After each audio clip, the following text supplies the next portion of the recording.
অভয়াকে স্মরণ করতে যেভাবে আমরা ভুলিনি অভয়া করছিল, তাতে মনে হচ্ছিল শান্তিগোপাল যাত্রা করছে। ক্রিমিনাল ল তো ধ্বজা উড়িয়ে দিয়েছেন, সংবিধানের তো ধ্বজা উড়িয়ে দিয়েছেন, যা ইচ্ছা তাই করছেন, গুন্ডা রাজ্যে চালাচ্ছেন। যেখানে আমরা যাচ্ছি সেখানেই তো আপনার বিজেপি গুন্ডা বাহিনী পাঠাচ্ছেন। ফল কি হবে আপনি দেখে নেবেন। আপনাকে আমি বহুত দিন ধরে চিনি, আপনি কি জিনিস আমি জানি। গুন্ডামি করি রাজনীতি করেছেন, গুন্ডামি করি মুখ্যমন্ত্রিত্ব করতে হবে। কাল হালিশহরে প্রাক্তন মুখ্যমন্ত্রীকে হ্যারাস হতে হলো, একাধিক বাজে কথা শুনতে হলো এবং কাদা লেপে দেওয়া হলো। আপনি কেন বলছেন? বড় বড় পাথর ছোড়া হয়েছে, আপনারা কাদার ন্যারেটিভ কেন করছেন? বড় বড় পাথর ছোড়া হয়েছে। এই ঘটনার প্রেক্ষিতে উনি কি কোনো আইনি সাহায্য দেখা যাচ্ছে, সেটা ভাবা হচ্ছে। মাননীয় মুখ্যমন্ত্রী যেভাবে শালীনতার বাইরে বেরিয়ে যেভাবে কথাবার্তা বলেছেন কালকে, এটাও আশ্চর্য। তার সমস্ত আইন বিবেক সবকিছু ধূলিসাৎ করে দিয়েছে শুধু মুখ্যমন্ত্রী পদে থাকার জন্য।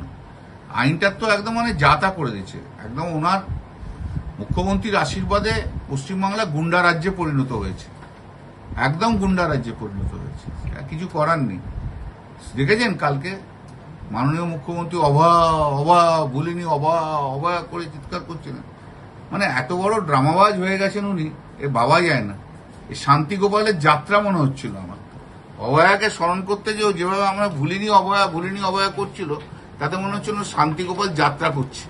শান্তিগোপালের যাত্রা মনে হচ্ছে। মেদিনীপুরের ছেলে তো যাত্রা বেশি দেখেছে, আর শান্তিগোপালকে তো নিশ্চয়ই দেখেছে।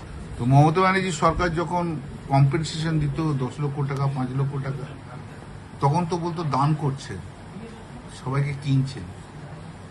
এটাই তো শুভেন্দু অধিকারী বিরোধী দলনেতা হিসেবে বলেছেন। আজ কেন 10 লক্ষ টাকা দিতে হচ্ছে?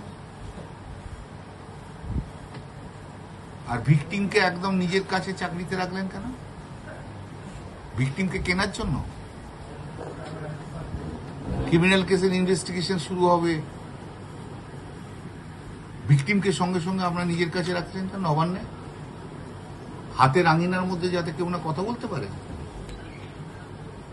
এইভাবে ভিকটিম কিনতে শিখেছেন মুখ্যমন্ত্রী, এইভাবে উইটনেস কিনতে শিখেছেন।